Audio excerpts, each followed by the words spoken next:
날이 좋아서 아무튼 좋습니다. 보면 통일의 관문입니다.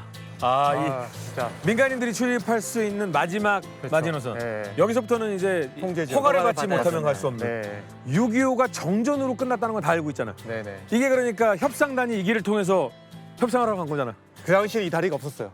그 당시에는 저희 철교 쪽에 있는 조그만한 길로 이제 간 거예요. 저 다리. 네. 네. 예전에는 이 길이 없었어? 여기는 이제 정지영 회장님께서 소떼를 몰고 가면서. 여기 소태 몰고 간 그렇죠. 길이야? 네. 어찌됐든 정전으로 6.25가 마무리가 됐기 맞습니다. 때문에 오늘은 네네. 협상단이 된 기분으로 북쪽으로 향해야 되는데 네. 지금 저 뒤에 보면 우리 느낌으로 약간 인왕산 느낌으로 쫙 산들이 고지들이 병풍처럼 펴져 있어. 맞아요. 역시. 저게 바로 개성 송악산 들어봤죠? 네. 송악산 여기 조금 가대서 안 보이는데 저게 바로 송악산 그 뒷 줄기예요. 그래서 그래서 지금 저기 보이는 높은 산이 천마산이라고. 저 북한이에요? 네, 북한 천마산이에요, 저게. 자, 이 말은 개성이 머지 않다. 네. 한 여기서 20km 정도 안 되잖아요. 여기서. 그 아. 20km 안 되죠. 네. 여기서 한 20분만 가면은 네. 바로 개성입니다. 네. 여기 어이구. 이거 아니 뭡니까? 야인실에서 이승만 대통령께서 오신 아이고, 거 같은데요? 감사합니다. 감사합니다. 너무 좋다. 왜냐면 여기가 진짜 우와 이건 뭐야? 우와 형이 갖고 온 거야? 이거 빨리 가. 굉장히 야 이거는 이제 또 수송을 위해서 우리 트랙터 부대가 이동을 하고 있습니다. 여기 이제 안보관광 온 버스입니다. 근데 이제 안보 의식을 위해서 저희가 이렇게 신청을 하고 오실 때 이 앞에 통과할 때 진짜 엄청나게 군기가 바싹 든 병들이 그렇죠. 다 검사 다 하고 중령님 아닙니까? 근데도 저게요. 다 확인해. 여기가 일사단입니다. 네, 일사단이고 또 일사단이 지금도 중요한 곳을 맡고 있고요. 비싸다. 6.25 때 보면은 거의 진 적이 없잖아요. 천하제일 전진부대에서. 네, 지난번 우리 역전다방에서 바로 여기 앞에 있는 파평산 전투로 나왔지 않습니까? 맞습니다. 네. 네, 중공군의 공세를 맞아서 여기서 일사단이 잘 버텨줌으로써 네. 우리가 이 서울을 다시 뺏기지 않고 반격의 기회를 마련했던 거 네. 다들 기억하실 겁니다. 그리고 일사단이 53년 6월 25일 정전 협정 직전에도 고지전을 또 펼칩니다. 정전협정 이전에도 또 고지전이 있었어요. 네, 그러니까 연천에 있는 임진강 상류 쪽이죠. 네. 사실 지금 여기 임진강은 도하가 되게 어려워요. 네. 폭이 넓기 때문에. 네. 근데 임진강도 상류로 가면 갈수록 수심이 얕고 네. 폭이 좁다 보니까 고지를 장악하고 있는 게 되게 중요합니다. 아. 그래서 당시 일사단이 이제 퀸박 고지를 점령하고 있었는데 중공군이 여기를 확 공격을 해오는 거죠. 퀸박 고지면 박이 막 여왕처럼 커요? 그런 건 아니고요. 퀸 고지가 250고지, 뭐 박고지가 190고지. 퀸 고지, 박 고지. 군사 명칭을 이제 정한 거죠. 그렇게 우리 입장에서. 근데 중공군이 여기를 공격해 왔는데 일사단이 무려 5일 동안 제병 협동을 하면서 잘 막아냅니다.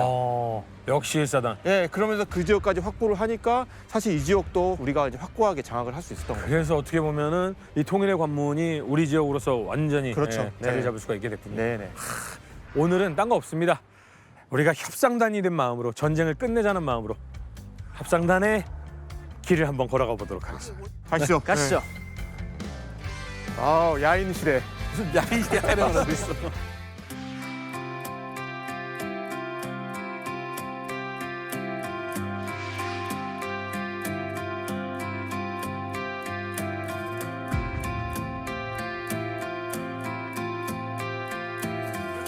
맞죠? 그냥 박수 한번 맞춰주세요. 하나, 둘, 셋. 최전방에서 라는 JSA 경비대대 경례 구호처럼 분단의 최전방, 자유의 최전방에 나와 있습니다. 저희가 거치장에만 힘쓴 거 아닙니다. 내실에 더욱 정말 애썼습니다. 정전회담에 관해서는 단언컨대 국내 최고의 전문가, 세계 최고의 전문가라고 저는 자부합니다. 스페셜 게스트 김보영 박사님 모셨습니다. 반갑습니다. 반갑습니다.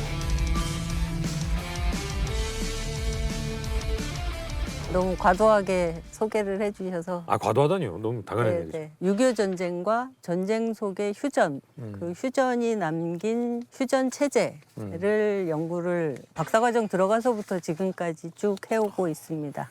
언제부터 하신 거예요, 그러면? 몇 년 전부터? 제가 석사 들어간 건 89년이고요. 89년이요. 네. 88 올림픽 다음 해부터 하셨군요. 그리고 박사과정 들어간 건 99년이거든요. 와, 25년 동안 파셨단 말이죠. 왜 이렇게까지? 지금의 문제의식에서 출발을 하는 거죠. 늘. 네. 가장 핵심 문제의식은 왜 이 분단이 계속 이어지고 있는가, 왜 우리는 이걸 좀 더 평화롭게 못 바꾸나, 이런 고민을 했던 거죠. 전쟁이 끝나지 않고 있나 우리는. 무려 70년이면 이제 세대로 쳐도 두 세대가 더 넘어간 거니까 잠깐이 아니죠. 그러니까 사람들은 이제 이 불안정한 구조를 당연하게 생각을 해서 별로 문제의식을 못 갖는 면도 있고, 우리는 이제 이 전쟁을 우리가 주체라고 생각을 하는데 네. 휴전회담을 보면 한국이 어디 갔지? 이런 생각이 드는 거예요. 그러면 이 전쟁이 우리한테 뭐지? 이런 의문이 들 수밖에 없고. 도대체 그래서- 왜라는 질문이 나올 수밖에 그렇죠. 그래서 이제 그 문제에 대한 답을 찾으려고 하는 게 공부였던 것 같고요. 제가 잠깐 이 책을 가져왔습니다. 네. 아, 선생님께서 쓰신 거 네. 휴전회담 기록으로 읽는 한국전쟁. 2017년에 상 받은 책입니다. 2017년 대한민국 학술원 선정 우수 학술 도서. 아, 훌륭한 도서를. 근데 저희가 여기 JSA 그래도 왔잖아요. 안보견학관이라는 게 있더라고요. 저는 최 박사님하고 돌아다녔는데 두 분도 갔다 오셨어요? 아, 저희는 오시기 전에 이미 엄청 치열하게 그러셨어요? 돌아봤습니다. 치열하게 돌아봤어요. 네. 저 교수님, 네. 여기는 어디입니까? 여기는 지금 JSA 경비대대 이제 기념관인데 그때 당시에 어떤 사진들도 다 나와 있고. 네, 우리가 정전 협정을 체결할 때, 네네. 그때 당시에 맞습니다. 아, 그러니까 원래는 경비대대 자체가 이제 미군들이 해왔는데 90년대부터 한국군이 그렇죠. 이걸 담당하고 예. 판문점에 있는 네. 경비구역을 경비하는 역할을 주로 하고 있고 네. 또 하나 중요한 임무가 이 대성동 마을이라고 또 있고. 아, 예, 많이 들어봤어요. 네, 그 마을에 우리나라 최북단 마을이라고. 맞습니다. 예, 그 마을의 주민들을 이제 보호하고 그다음에 이제 활동들을 지원해주는 임무도 또 하더라고요. 아, 그렇군요. 네. 아, 지금 이게 우리 참전 국가들이구나. 참전 16개국들 쫙 얘기가 나왔는데 우리가 역전다방을 쭉 하면서 몇몇 국가들의 참전 얘기들은 다 했잖아요. 그래서 그리스, 벨기에, 룩셈부르크 이런 에티오피아? 네, 근데 이번에 약간 좀 언급을 못해서 미안한 국가들도 있어요. 그래서 에티오피아, 콜롬비아, 또 태국, 응. 그리고 필리핀 이런 부대들. 에티오피아가 3,500명에 122명이 전사를 했어요. 아, 엄청나게 많이 그래서- 참가했고. 이 에티오피아 같은 경우에는 진짜 최강의 전투력으로 맞습니다. 공산군을 혼내준. 강류 부대라고 해가지고 북한군, 중공군이 제일 무서워했다고 해요. 아, 그 이유 중 하나가 재밌는 게 아프리카라는 선입견이 있기 때문에 그렇죠. 아, 밤에 뭐 보이지 않는 거 아니야, 뭐 귀신 같다, 약간 이런 심리전의 아. 느낌이 있었다고 하더라고요. 또 영연방 국가들, 아, 뭐 프랑스, 다싹 영영방 국가. 네, 다들 우리에게 지난번 뭐 설말이라든가 가평 전투라든가 지평리 전투에서 얼마나 고생을 했는지 맞아요. 네, 우리가 다 살펴봤으니 그리고 우리 필리핀에 얘기를 통해서 보라카이나 세부나 이렇게 막 여행 갈 때 너무 좀 관광지 생각만 하지 마시고 필리핀도 대대전투단을 7,400명이나 보냈어요. 맞아요. 네. 필리핀, 태국 우리를 도와주기 위해서 그렇죠. 많은 사람들을 보내서 같이 희생을 해준 그런 고마운 나라라는 거. 뭐 이런 국가들도 다 우리 형제 나라들이야. 그건 이 나라들은 지금 유엔사라는 게 뭐 유명무실하다는 이야기도 있지만 네. 사실 존속을 하고 있잖아요. 네. 그러니까 다시 뭔가 우리나라에서 전쟁이 발발한다. 그러면 유엔사 국가를 회쳐모여하면 다시 올 수 있다는 겁니다. 아, 네. 그런 예. 의미가 있군요. 네네. 굉장히 고마운 나라들이에요. 그렇죠. 네. 그래서 저는 뭐 그런 생각해요. 우리한테 도움을 줬던 사람들 적어도 잊지는 말아야 되지 않을까. 그렇죠. 네. 저도 보면서 참 다시금 새롭게 깨닫는 것들이 있었는데 제가 메가더 장군 하면 이제 메가더가 앞에 딱 서 있고 그 뒤에 장군들이 쫙 뒤따르면 아 저기 지휘 계통은 이렇구나 딱 보이잖아요. 정전회담도 그런 지휘 계통이 있어요. 휴전회담의 지휘 계통이나 이 협상 지휘 계통을 보면 이 전쟁이 누구의 전쟁이었는지가 명확하게 드러나요. 그러니까 전쟁의 주체가 곧 협상의 주체가 되겠죠. 공산군 쪽에서는 실질적으로 이 전쟁은 미국과 소련의 전쟁이라고 할 정도의 체제 간 전쟁이니까 저쪽에서 최고로 올라가면 스탈린이 있고 이쪽은 유엔군의 이름인데 최고로 올라가면 트루만 대통령이 있고 이런 구조로 만들어지죠. 스탈린과 트루먼 밑에 또 의중을 전달받아갖고 그 다음으로 축축 내려가는 라인이 또 있을 거 아니겠습니까? 그렇죠. 기본적으로는 본회담 대표단이 장성급으로 수석 대표가 한 명씩 있고 밑에 4명. 그래서 총 5명으로 구성이 되는데 네. 이제 공산 측은 수석 대표를 북한군이 맡아요. 그리고 2명 더 있고 그리고 중국군 대표가 2명. 그렇게 해서 5명이니까 이제 북중으로 보면 3대인 거죠. 네. 사실은 스탈린은 배후에 있는 거고 네. 드러나는 건 중국, 마오쩌둥. 마오쩌둥과 저우원라이 그렇죠. 네. 그리고 회담이 보통은 드러나는 대표단 구성이 있고 이 대표단을 받쳐주는 실무 마쿠단이 있는데 이제 거기에 저쪽에 실세는 리커눈이었고 근데 이제 유엔군 쪽으로 보면 미국 장성이 수석 대표를 하고 미군 그리고 한국군 장성 1명 이렇게 미군 4명, 한국군 1명인 구성으로 되는 거죠. 잠깐만요. 우리나라가 위기에 처했을 때 물론 미국이 주가 됐지만 유엔군이 참전을 한 거잖아요. 그렇죠. 근데 미군 한국이요? 그렇죠. 연합군 대표단이 아니에요? 미국 뺀 나머지 유엔 참전 15개국이 있잖아요. 뭐 영국도 있고 그렇죠. 프랑스도 있고 대표적인 나라들이 있는데 아무도 참가를 안 시켜요. 미국은 이 전쟁을 어떻게 끝낼지에 대해서 대통령과 합참이 주도를 해서 정하고 싶어 했어요. 배타적인. 왜냐하면 유엔군 사령부가 만들어질 때도 유엔 사무총장이 이 전쟁에 대한 지도는 트루먼 대통령 미국에게 위임을 했었고 영국군도 영연막 국가들도 들어오고 다 했지만 실제로 이 전장에서는 미군의 작전 그치, 통제를 산하로 받으면서 들어갔어요. 싸워왔고 이 전쟁은 실질적으로 미국이 이끌어온 전쟁이고 그렇기 때문에 종결하는 것 역시도 미국이 하겠다라는 건 제가 봤을 때 너무 당연한 수순인 것 같습니다. 똑같이 유엔 참전국들이라고 해도 같이 유엔군으로 있지만 영국이랑 미국이 입장이 똑같지는 않죠. 당연하죠. 아, 그렇죠. 네. 전쟁에 대한 입장도 다르지만 심지어 영국이랑 미국이 중국에 대한 입장도 굉장히 다르잖아요. 중국에 대한 네. 그죠? 이걸 대표단에 포함시키면 굉장히 어려워지잖아요. 아. 협상이. 다른 이야기 해버리면 안 되니까. 그러니까요. 오히려 내부적인 조율이 힘들 수 있고. 그렇죠. 조율하다 시간 다 갈 수도 있어요. 사실 북한하고 중국은 뭐 중국이다 사람들을 하면 이제 북한이 따라 하겠죠. 거긴 좀 거긴 스탈린도 있고 하니까. 근데 미국은 영국 총리가 오고 영국가 얼마나 힘들었어요 미국이. 그러니까요. 예. 하는데 대신에 이제 이거를 법적으로 근거가 있어야 되니까 이제 유엔 법률 고문한테 자문을 받아서 네네. 이 전쟁은 비록 유엔군 깃발 아래 들어갔지만 미국이 다 결정을 해서 협정문을 합의를 본 다음에 유엔에 보고만 하면 되게 그렇죠. 혹시 영국은 거기에 대해 별다른 뭐 액션이 없었어요? 불만이 있었겠지만 이제 그 나라들에 대해서는 미국이 자기가 원할 때 필요할 때 설명은 해줘요. 그런 시간 정도. 네. 근데 다른 나라들은 그렇다 치는데 우리나라. 우리나라는 그렇죠. 그냥 군사국인데. 가만히 있어요? 네. 내 나라 내 어. 땅에 대한 결정권인데요. 한국은 회담을 처음부터 반대했죠. 이승만 대통령 그 당시에 이 세계 최강의 미국이 들어왔을 이때가 무력으로 통일할 수 있는 절호의 기회라고 생각을 해서 다시는 없을 기회라고 그렇죠. 생각했죠. 이 전쟁을 여기서 끝내면 안 된다고 생각을 했어요. 그러니까 이제 휴전 얘기 나올 때부터 결사 반대를 했으니까 빼놓고 간 면도 있고. 근데 이제 외형적으로 기자들이나 사람들이 보기에는 아니 저쪽은 북한을 심지어 수석 대표인데 맞아. 우리는 뭐야? 그치. 이런 불만이 나올 수 있죠. 그럼 그때 당시에 직접 유일하게 참가했던 백선엽 장군은 그걸 알고 계셨어요? 그렇죠. 이거 되게 억울한데 내가 이걸 참석을 해도 됩니까? 이러고 이승만 대통령한테 가서 물어본 거예요. 그게 이제 약소국인데 어쩌겠냐. 그냥 하라는 대로 한번 가봐라. 이렇게 한 거예요. 그러니까 이분이 하다못해 대통령 신임장이라도 받고 들어가야 되는 거 아니냐라고 얘기를 해서 그런 정도의 조율은 하고 들어가나 이제 백선엽 장군 같은 경우가 회고록에서 자기는 옵저버 수준이었다. 이게 뭐냐 이럴 정도의 발언권이 지위였다는 없었다. 거예요. 한국 입장을 반영해서 가서 그걸 피력할 수도 없고 혹은 이제 회담 전에 사전 조율할 때도 없고 참석도 안 해. 심지어 거기서 이제 결정 난 거를 한국 정부나 한국 군에 보고할 의무도 없고 와. 더 나아가서 보고할까 봐 차단을 해요. 그러니까 미국 그래서 입장에서- 몰래 빠져나와서 네. 얘기를 했다고 해요. 그 대표들이. 근데 제가 우리가 역전다방에서 쭉 하면서 제가 뭘 느꼈냐면 미국이 해가 가면 갈수록 전쟁의 한국화를 하잖아요.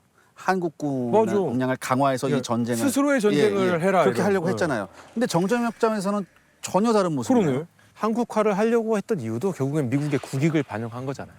그러니까 네. 희생을 덜하기 위해서. 미국은 빨리 휴전하는 게 목적이에요. 그게 목적. 빨리 빨리 끝내야 되는 거. 근데 우리의 목적은 뭡니까? 휴전이 아닙니다. 한국은. 우리는 통일을 하는 거니까. 북진 그러니까 한국을 괜히 끼워 넣으면은 협상이 이상한 데서 꼬이고 빨리 종전을 하려는 그 의도가 어그러질까봐 의도적으로 배제한 측면이 크지 않나 싶습니다. 세상의 국제 정세는 냉엄한 겁니다. 네. 일단은 뭐 그거를 생각하고 일단 서글프지만 시작을 한번 해봐야 되는데 6.25를 계속해서 저희 역전다방을 보신 분들은 아시겠지만 쟁쟁한 분들 얼마나 많으셨습니까? 뭐 메가더를 위시해서 우리 워커 장군님도 계셨고 뭐 리치웨이, 벤플리트 정말 수많은 장군님들이 계셨습니다. 근데 유엔군 측 대표단을 보면요 생소한 장군님들이 굉장히 많이 포진이 돼 있습니다.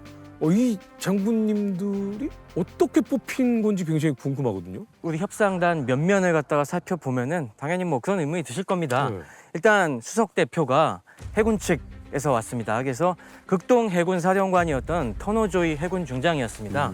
저희가 태평양전쟁 때도 잠깐 말씀드렸지만은 미국이 옛날에 중국에도 함대를 파견했습니다. 네네. 그것도 내수면 함대, 양쯔 패트롤이라고 해서 북쪽 초계전대에서 지휘관도 하셔갖고 중국 경험도 있고 또 태평양전쟁 때는 뭐 순양 함대를 갖다가 지휘하면서 실전 경험도 많으신 분이에요. 또 6.25 시기에는 우리가 또 동해안을 방비를 튼튼히 할 수 있었던 것이 막강한 이 해군이 또 지원 사격을 해줘서였지 않습니까?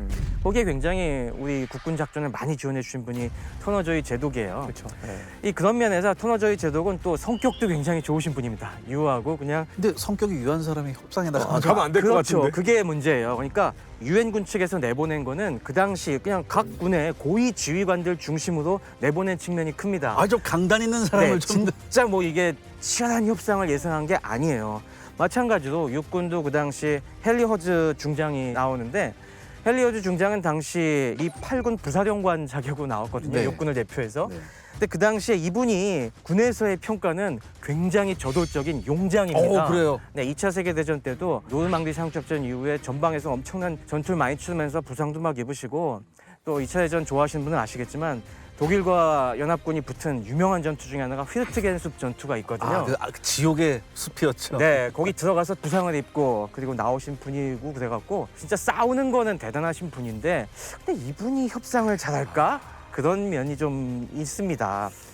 그리고 뭐 로버트 크레이기 공군을 대표해서 나온 분도 육군항공대 초창기부터 파일럿으로도 유명했고 특히 1942년에 미군 최초의 전투기를 시험 조종하시던 분이었어요. 그만큼 기술에 엄청 빠삭해갖고 이분이 공군 쪽 R&D를 엄청 담당하던 분이다 보니까 야 저분 비행기 잘 알고 비행기 엄청 잘 모는 건 알겠는데 이건 근데 저분이 협상을 거의 이런 식이었습니다. 말싸움 잘한 거랑 거리가 먼 양반데. 그러니까요. 네, 해군을 대표해서 나온 분은 또 굉장히 유명한 분이죠. 버크. 예. 알레이 버크. 알라이버크. 미쳐. 태평양 전쟁 때 태평양전쟁. 바로 야마토 공격할 네. 때 기억하실 겁니다. 58기동 부대. 네, 58기동 부대 사령관이 미처 제독이었잖아요. 네. 그 당시 미처 제독은 항공 출신이니까 알레이 버크 제독을 항해로 집어넣은 거 아니겠습니까? 하지만 그때 미처 제독이 내가 야마토 끝장내겠어라는 그 마음을 해야 돼서 장군님 뜻대로 하십시오 이렇게 했던 그 알레이 버크입니다. 이 알레이 버크도 굉장히 유능한 지휘관으로서 명성이 자자하고 나중에는 또 전쟁이 끝난 다음에 뭐 최연소 해군 참모총장으로도 굉장히 유명한 분인데 그래도 이분이 그렇게 협상의 달인인가라는 측면에서 모두가 다 의문이 있었어요. 그러니까 다 왜 고개가 갸우뚱해지는 그런 인물이었을까요? 맞습니다. 그나마 조이 제독이 좀 아시아를 아는 인물이었네. 그나마. 근데 아시아를 아는 것하고 네. 협상 테이블에 앉아서 그렇지. 네. 기세를 이어가서 이거를 좀 이렇게 어떤 분위기를 장악하는 게 그러니까요. 필요하거든요. 근데 또 그것도 발언권은 없지만 네.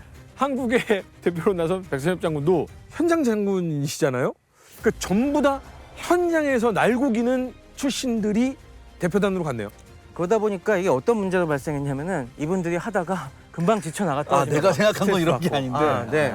크레이기 소장 같은 경우는 석 달 만에 못하겠다고 미국으로 돌아가시고 알레이 버크 소장도 좀 버텼지만 그래도 6개월 만에 돌아가시고 심지어 뭐 터너조이 해군 중장은 책임감으로 거의 10개월 정도 버텼는데 이분이 얼마나 마음고생을 심하게 했는지 여기서 나오자마자 책을 썼어요. 무슨 책이요? 공산주의자는 어떻게 협상하는가. 그렇지. 그 울분의 찬 책을 씁니다. 이것들이 진짜 협상을 사람 말리게 하는구나. 네. 배웠구나. 그거. 네, 저도 그거 읽어봤는데 번역본도 있습니다. 그렇죠. 굉장히 피토하는 심정으로 쓰셨고요.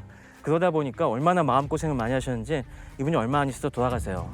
나이가 61살에 돌아가십니다. 이거 화병에 돌아가신 거네. 이게. 아니 저는 그렇게 봐요. 거의. 공산주의자와 협상하면 화병 나서 죽습니다. 네. 네. 이 정도로 사람을 피말리게 만드는 공산주의자들인데 그러면 이쪽은 어떻게 대표단을 구성합니까? 네, 공산 쪽은 일단 세팡이라는 인물이 있었습니다. 세판. 와, 예, 이름도 이름이 벌써 쎄하다. 세팡이야. 그러니까 세게 한 대 팡 친다는 얘긴데.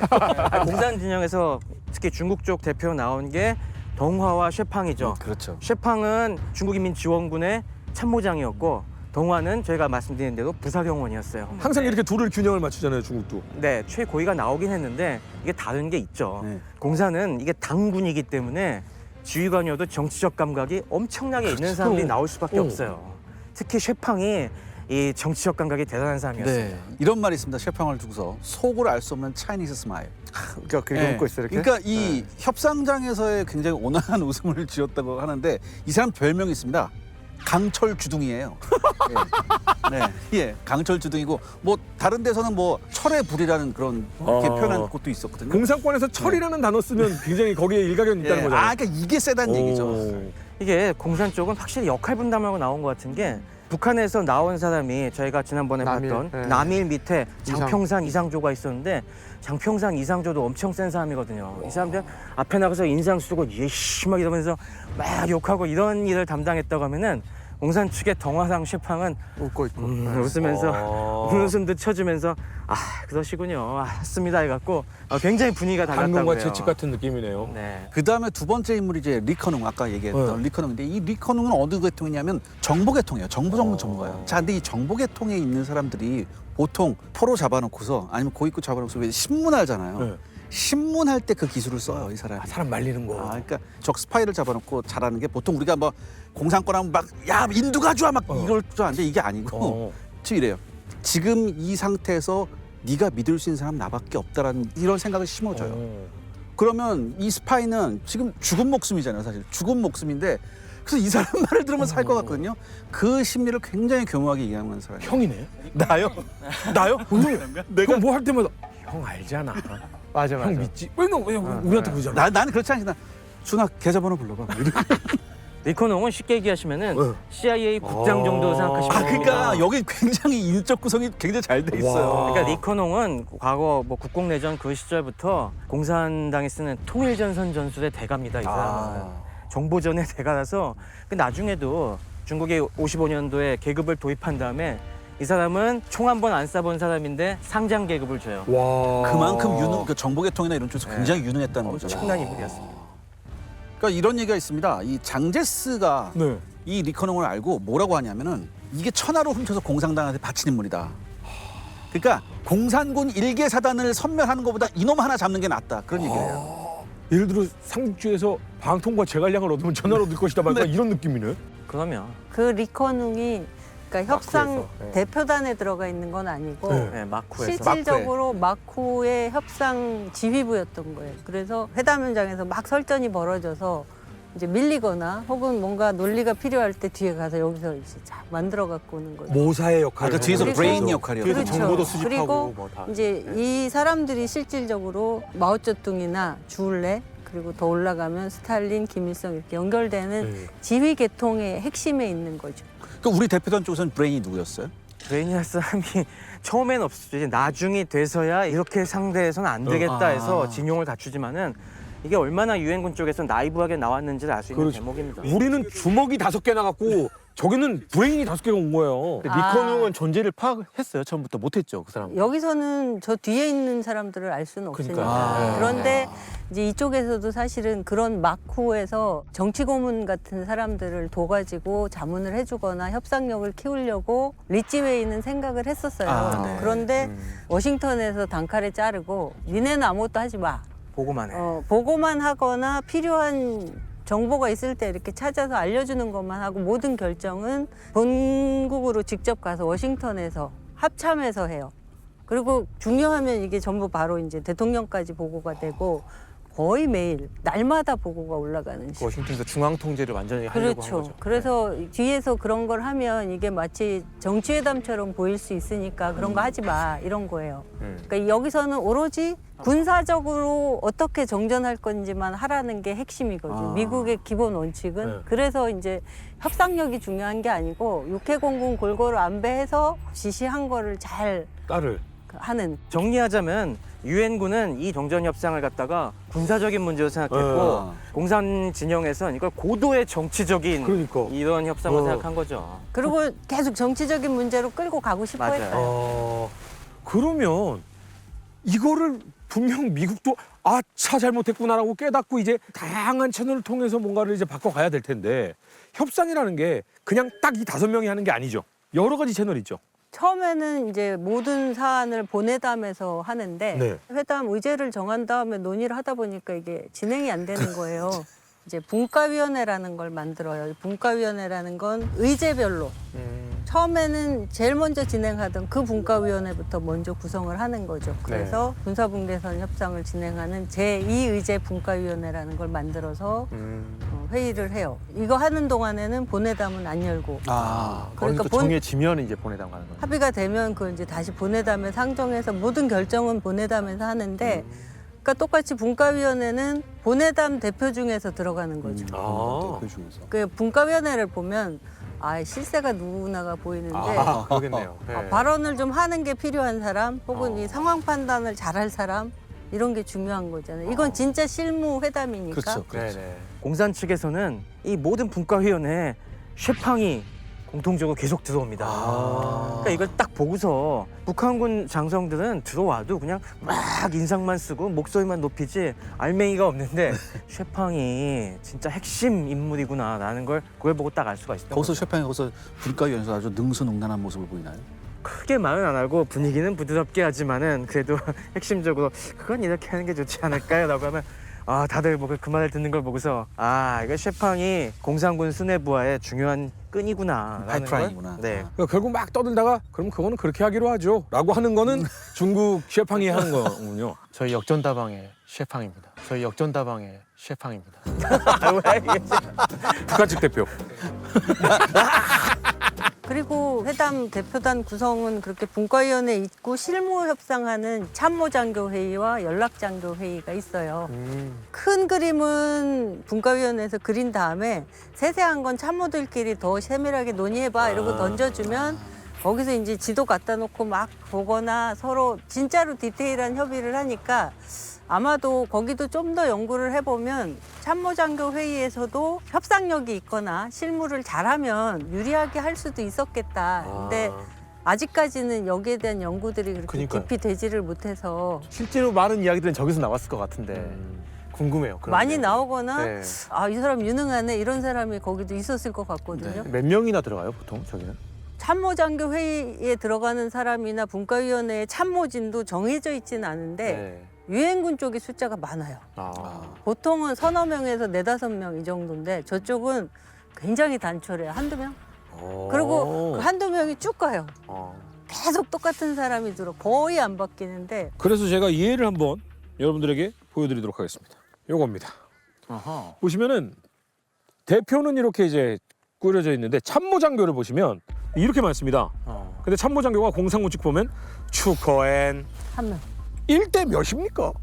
어느 참모가 들어가도 추커엔을 본 거잖아요. 저런 일이 여기서만 나오는 게 아니라 우리 옛날 남북회담 같은 것도 보면은 북한 쪽 공산 측 대표들은 되게 한 명이 하나의 보직을 굉장히 오랫동안 맡아갖고 그 전문성이 어마어마하게 그냥 쌓이는 구조인데 우리나라나 유엔군 쪽은 순환 보직이잖아요. 그만큼 연속성이라든가 전문성이 좀 떨어지죠.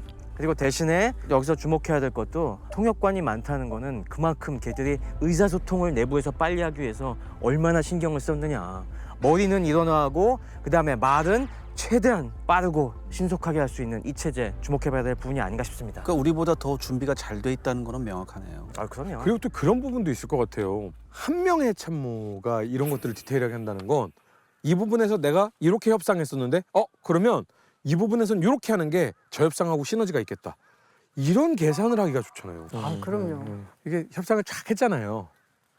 통역하는 사람이 요만큼씩 이렇게 좀 요렇게 하는 걸로 한다. 뭐 이렇게 예를 들어 했는데 요렇게 하는 게 좋겠다라고 한다. 뭐 이런 식으로 이렇게 살짝 이렇게 하면 좀 유리한 쪽으로 이끌어가는데 도움되고 막 이런 건 비즈니스 미팅에서 이게 굉장히 중요하죠. 사실 정상회담도 마찬가지고 통역이 단순히 그냥 1대1로 의미를 옮기는 것이 아니라 사실 중간에서 모더레이터 역할도 하죠. 너무 험악하게 이쪽에서 막 쌍욕을 해도 이쪽에서 약간 톤 다운해서 해갖고 분위기를 좀 조정해주기도 하고 그러는데 근데 여기서도 약간 그런 현상들이 나타나는 게 본회의 같은 경우는 이제 수석 대표만 발언을 할 수 있는 걸로 제한을 했거든요. 조의 제독이 영어로 이야기하면은 순차적으로 한국어로 먼저 하고 그 다음에 중국어로 이제 통역을 하고요.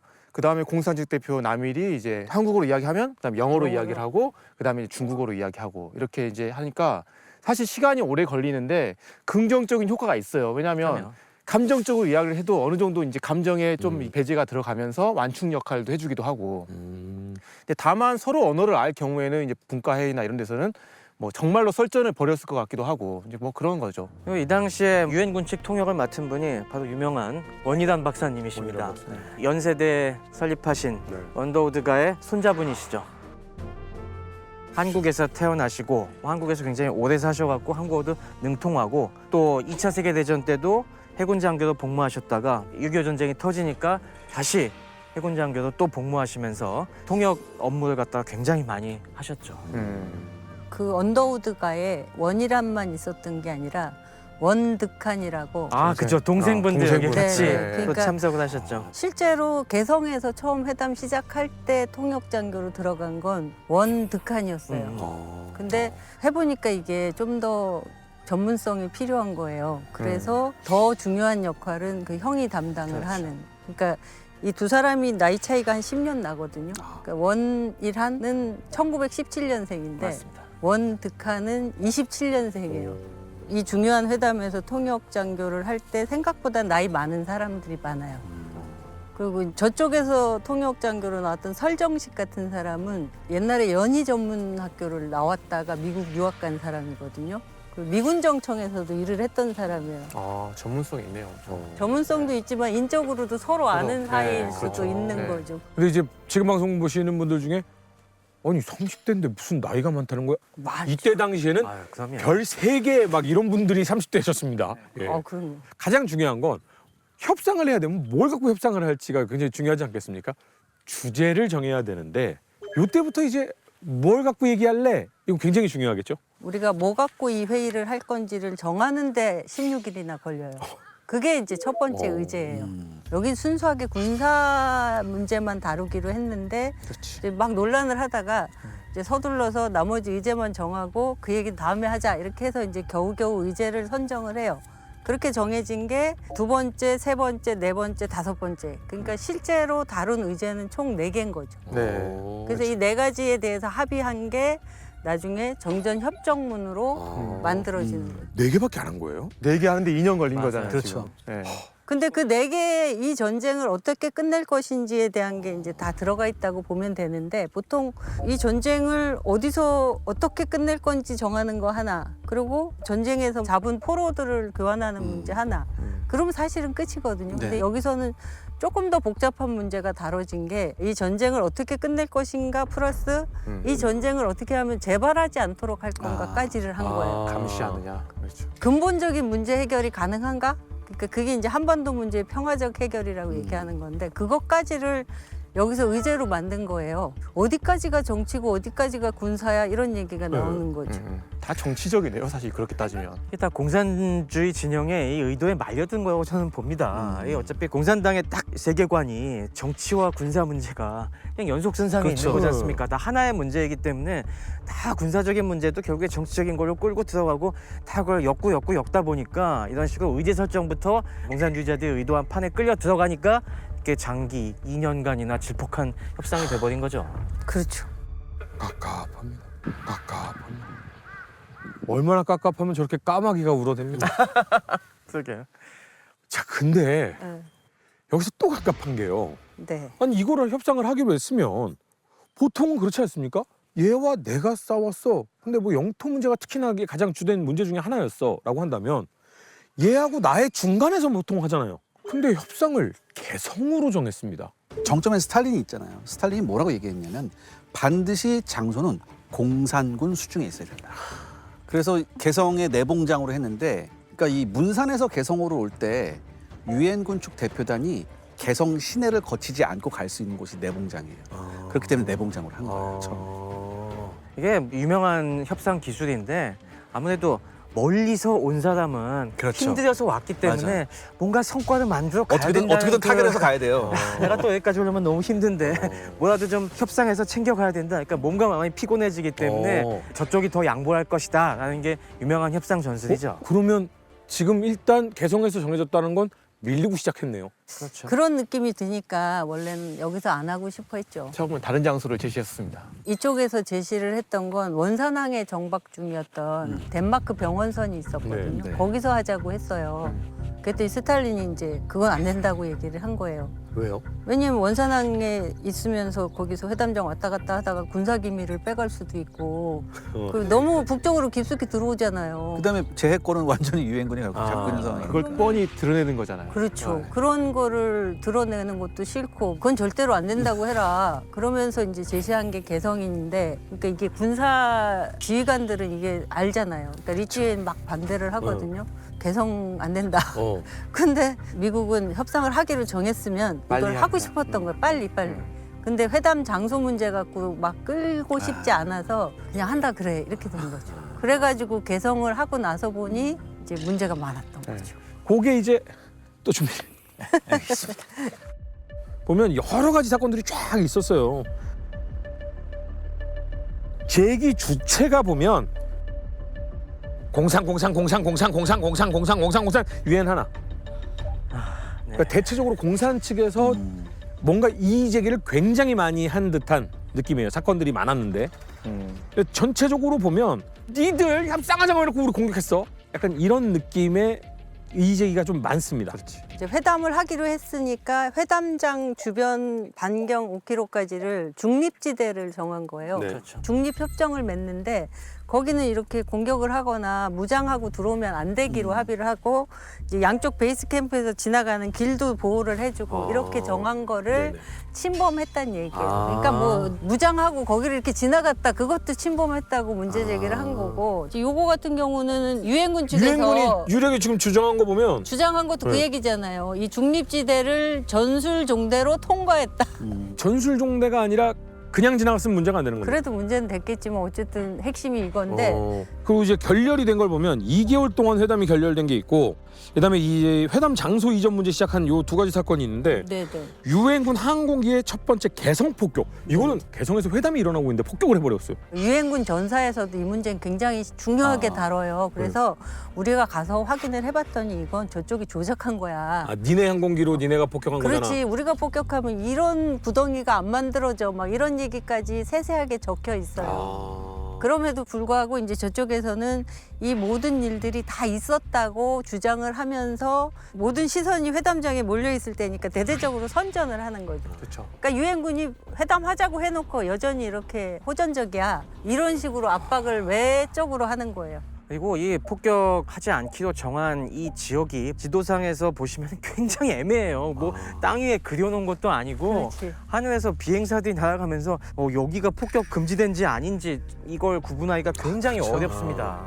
뭔가 흐리거나 뭔가가 착오가 있어서 그 개성 근처나 그 상공으로 지나가는 경우가 있을 수 있잖아요. 그랬더니 그래 우리가 잘못했어 이런 소리를 한 거예요. 조이 제독이. 마음이 급한 거는 유엔군 측이다 보니까 이때가 공산주의. 이제 협상이 네. 결렬된 상태에서 재개를 해야 되는데 어느 쪽이든지 이게 신호가 음. 필요하잖아요. 네. 그럴 때. 그런 기싸움을 좀 주로 했던 것이 그러면 개성 협상이었다고 친다면, 본격적인 회담을 이제 한 건 이전을 한 다음이라고 봐야 될까요? 그렇죠. 그러면 이 이전은 그러면 본격적으로 누가 주도를 했나요? 리치웨이. 리치웨이 장군이었군요. 네, 처음부터 리치웨이 장군은 개성에서 하는 거 안 좋다고 생각을 네, 해서 반대를 했는데, 가는 길가에서도 백색길을 달고 간다든가 회담장에서도 뭔가 조금 숙이고 들어가는 것 같은 이게 너무 싫은 거예요. 아, 그렇죠. 자존심이 또 이게 군대는 또 명예와 자존심인데. 그거 다 그렇죠. 찍어가지고 자기네 항복하러 왔다고 생각하고 네. 있고. 그런 네. 식으로 막 선전을 하기도 하고 네. 그래서 아 이거는 여기서 계속하면 안 될 것 같아도 있고 또 하나는 특히 한국 정부도 이 그렇죠. 개성을 되게 확보하고 싶어 그렇죠. 했어요. 원래 우리 땅이었잖아요. 게다가 개성 지역을 확보를 해야 되는데 여기서 회담을 하고 있으면 어떻게 할 수가 없잖아요. 공격도 못하고. 그렇죠. 그래가지고 이거 일단 옮긴 다음에는 이 지역을 확보하기 위해서 협상을 하든지 아니면 군사적으로 뭔가 작전을 하든지 이런 의도를 가지고 일단은 협상장을 옮기는 쪽으로 모색을 했는데 저쪽에서도 또 이제 한 2달 결렬됐다가 재개를 할 때쯤에 너무 튕기면 또 다시 재개가 안 될까 봐 그래 그냥 그러면 옮기는데 합의해줘 이래갖고 판문점으로 옮긴 거죠. 그 판문점이 개성하고 그 문산 베이스 캠프 한 중간쯤에 있어요. 텐트. 저게 휴전 협상이 계속 이어졌던 바로 그 역사적인 텐트고 저 앞에 있는 게 주막들. 아 주막. 원래 여기가 문산에서 개성 쪽으로 가는 그 일본 국도 길이었는데 그 옆에 있던 주막 거리 앞에다가 여기도 콩밭이었어요 원래. 아. 이 콩밭을 밀어내고 저기 회담 장소를 만든 거지. 근데 이제 널물리라고 하니까 중국 애들이 이제 이해를 못하는 거예요. 한자가 아니니까. 그래서 이름을 판문점으로 바꾼 거죠. 판은 사실 널물리의 널, 점은 주막을 의미한다. 그러니까 저 건물 보고 이제 이야기한 거죠. 텐트를 쳤다는 의미는 사실 이렇게 오래 걸릴 거라는 생각을 그렇죠. 했던 거죠. 근데 이제 시간이 지나면 지날수록 네, 길어지니까 네. 처음 텐트를 시작했다가 이제 가검을 하고 나서 그다음에 제대로 된 걸 그렇죠. 예, 제대로 된 거는 파란 건물도 있고 흰색 건물도 있고 한데 그 건물을 지었던 거는 이제 정전회담 협정을 하고 나서 하고 나서 포로를 교환할 때 포로들을 이제 와서 확인하고 검문하기 위한 용도로 쓰려고. 그래서 뭐 공산군 포로 같은 경우는 뭐 하얀색으로 간다. 유엔군 포로 같은 경우는 파란색으로 간다. 뭐 이런 원칙을 정했다고 하더라고요. 그렇군요. 네. 그러면 판문점에서 이제 회담을 시작할 때는 그러면 이것도 반경 몇 킬로 그렇죠. 이내 중립지역 뭐 이런 회담장 거 주변 정하는 지역은 거예요? 다 중립지대로 해가지고 근데 왜 5킬로 온 거예요? 항상 오폭의 가능성이 있기 때문에 그렇죠. 그래도 이 충분한 거리를 갖다가 띄워놔야 이게 되는 건데 한 가지 아쉬운 점은 회담 장소를 판문점으로 옮긴 뒤에도 개성의 그 반경 5km 공격을 안 하기로 한 지역은 그대로 남겨놓습니다. 중립지역이라고. 중립지역화 만들었습니다. 중립지역화 10월 달에. 만들었어요. 네. 그것 때문에 공산군이 개성을 중요한 보급 기지로 활용을 합니다. 아. 이 폭격당할 만한 그런 물자들은 다 개성에 쌓아놓는 거예요. 그래갖고 리츠웨이가 그거 보고 맨날 복장이 터졌다고요. 아 저거 폭격할 수 있었으면 저거 부시고 싶은데 그러니까 이게 안 되니까 군사적 행위와 정치적 행위가 그냥 그대로 맞물려 있는 거잖아요. 아니 그거를 니네 그렇게 하자고 중립적으로 만든 게 아니잖아. 그러면 거기에다가 군사적 보급 기지를 만들어 놓으면 그게 무슨 중립지역이에요? 그러니까 내 말이 그 말이에요. 그러면 거기에 상황 조치를 해야 될 거 아니에요. 그 상황에 대해서도 복장 터지는 그 리치웨이가 회고록에 뭐라고 썼냐면 개성 회담장 정한 것도 그렇고 그걸 중립지대로 만드는 만들고 것도 또 그렇고. 판문점 이전하고 이 모든 과정에서 그럼 결과적으로 누구한테 더 유리했냐. 이게 이제 서로 생각이 좀 다른데 공산 측은 이게 자기네한테 불리하지 않다고 생각을 했어요. 좀 전에 말한 것 같은 네. 그런 중립지대를 만들면서 오히려 개성을 안전하게 확보를 해버린 거예요. 보급 그- 기지화 해버리겠어. 그렇죠. 이쪽은 옮긴 다음에 이걸 군사적으로 어떻게 쳐갖고 확보를 할 의도를 가지고 리치웨이가 밀어붙였거든요. 그래서 심지어 아까 우리가 표로 봤던 그런 다양한 사건들이 우발적인 것도 있지만 불안정하잖아요. 그러니까 옮겨야 돼 소리를 하기 위해서 리치웨이가 이제 이걸 활용을 해요. 워싱턴에다 좀 더 안전한 데로 옮겨야 돼 해가지고 그럼 옮겨까지는 갔는데 워싱턴에서 볼 때는 별로 중요하지도 않은 것 같고 왜 개성을 고집을 하냐. 이런 태도를 보여요. 그러니까 제가 여기서 계속 느끼는 게 워싱턴은 현장 감각이 굉장히 떨어져요. 없어요. 예. 근데 뭐 한 줌의 땅도 우리의 땅 중에 안 중요한 땅이 어디 있겠습니까마는 개성은 개성의 의미는 정말 다르잖아요. 그 고려사 연구하시는 분들이 또 그게 우리 땅이었습니다. 군사적인 방어 여기 지역만 보시더라도 지금 이 일대에다 방어선 세우는 거 쉽지 않습니다. 임진강과 예성강 사이에 아주 그냥 밋밋한 지형이어갖고 여기서 지키기 어렵고 북한은 딱 개성 뒤에 송악산, 송악산. 아까 본 천마산 거기서 다 내려다볼 수 있어요. 우리는 여기서 그냥 딱 말 그대로 시팅 덕이 돼갖고 여기서 이러지도 못하고 저러지도 못하고 더 이상 움직일 수 없는 상황이 돼버린 겁니다. 궁금증 하나만 더 제가 여쭙겠습니다. 판문점 회담이 이제 자리를 옮겨서 시작이 되잖아요. 네. 어차피 이제 할 거면 제대로 된 마음으로 건물도 제대로 짓고 콘크리트라도 좀 올리지. 웬 천막을 지어놓고서는 회담을 시작했습니다. 이게 상징이죠 판문점에 천막 회담이에요. 텐트가. 예. 왜 저기서 한 거예요? 사실은 이 전쟁이 진짜 끝날지 안 끝날지 당시 아무도 몰랐다는 거예요. 되게 가변적인 상황이라는 얘기예요. 계속 갈 수도 있고 더 확대될 수도 있고 이 회담 자체가 되게 불안정함을 드러내는 상징일 수 있어요. 대신에 베이스 캠프는 그 리치웨이 사령관 회고록에 보면 그 얘기가 아주 자세히 나오는데 베이스 캠프에는 온갖 게 다 있었대요. 여가 시설도 있고 건물도 점점 더 굉장히 오랫동안 쓸 수 있는. 생각해 보면 이 회담을 빨리 끝나지 않을 수도 있다는 생각을 그때도 했던 거죠. 아, 그렇죠, 그렇죠. 대신에 이제 회담장에서는 이렇게. 그래서 우린 언제든지 걷어칠 수 있어. 언제든지 잘못되면 네 탓이야. 뭐 이런 그렇죠. 거죠. 예. 아니, 임시로 지어놓은 거야. 회담 안 돼? 거쳐버려. 그런 느낌이었던 것 같아요. 이 이야기는 처음에 기싸움에서 많이 이 좀 호되게 당했던 그렇죠. 미국이 경험 때문에 그런 거죠. 우리도 이제 이런 거 해야 돼라고 기싸움도 펼치고 작전도 펼치고 정치적인 모습을 좀 보여주는 그런 느낌이 좀 있네요. 판문점 주변에 고요 조그만 언덕 하나하나를 갖다가 놓고서 소규모 공방들이 벌어집니다. 벙커고지 전투, 미일 해병사단이 자존심을 걸고 이것을 갖다가 중공군의 역습을 철저하게 방어해냅니다.